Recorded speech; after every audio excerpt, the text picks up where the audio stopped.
The next point we'll talk about is investing money.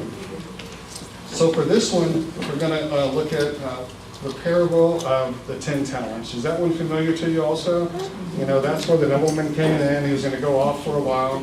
He called his servants in, and to one, based on their ability, it's a key word here, based on their ability, he gave to one 5 talents, one 2, and to one 1. And so he went off and he came back. The one that had 5 talents had 5 more. The one he gave 2 talents had 2 more. And the one that he had 1 talent, he didn't have any more than that 1. And so he was disappointed. So what's our lesson? Our lesson there is God wants us to invest what he's given us. Right? So if I kind of stretch that point a little bit and apply it to investing as a whole, what can we learn about taking some of that money that we put in our budget for investing? Maybe we should think about it. But there's some things here that we should that are challenges sometimes for women. As I was reading about the gender differences here, the key gender differences are 2 for women. One is called financial literacy gap, and the second is called the financial confidence. What that means is literacy, they're not sure what does all this stuff mean. What's a 401k? What is a stock? You know, how does that work? And what do you do, and where do you go, and all these other things just seem all confusing. And so once a woman, though, understands the stock idea and understands how these things work, they typically outperform men because they're better at sticking to the plan.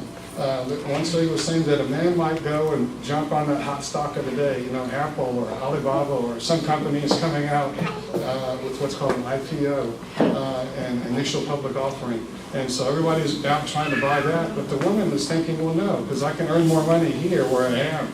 And so a woman's more likely to stick to the plan. Secondly, financial confidence. Women sometimes at first suffer, how am I going to make money? What happens if I lose money? What do I do with this? And what's the risk involved?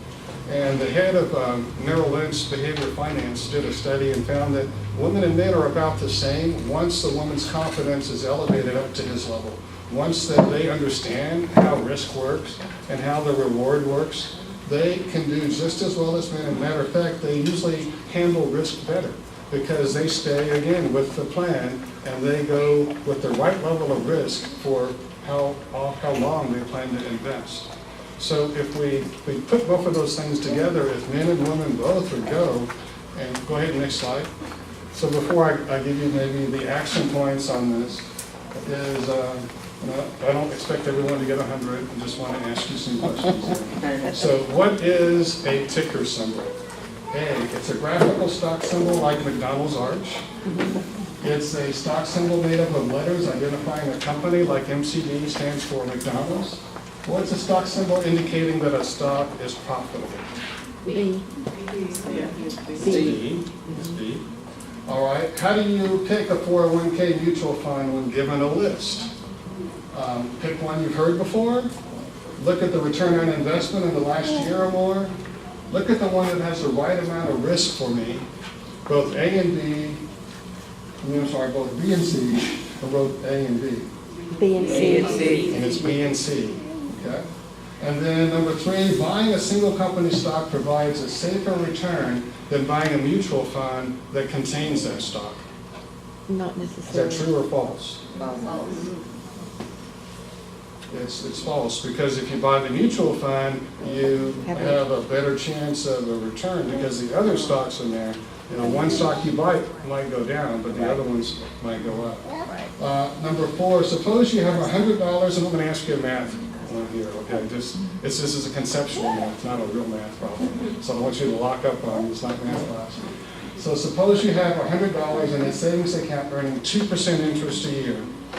After 5 years, how much would you have? More than $102? Exactly $102? Less than $102? Or look, I don't know. More than $102. More than $102. More than $102. Okay, you guys did great. You did great. I'm glad I didn't put, there's some more on there, and I said, no, I don't want the ladies to get mad at me. So let's go to the next one. So the way that we close this gap is with education. If we go and we take there's a lot of free online classes. You can go to the Khan Academy and there's like tons of classes out there. And there's also other free classes on the internet. Community colleges do a great job.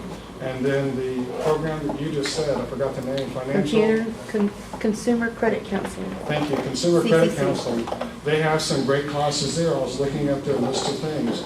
But get yourself educated. There's no excuse not to know, right?